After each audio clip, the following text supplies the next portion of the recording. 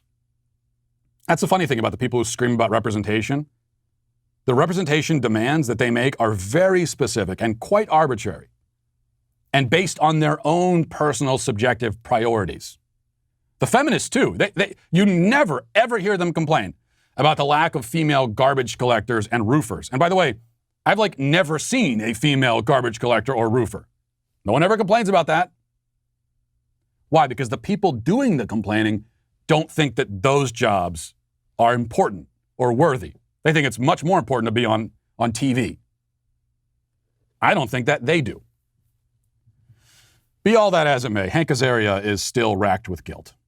Indeed, he says in the interview that he wants to apologize to every Indian person individually. He actually says that. And he better get to it.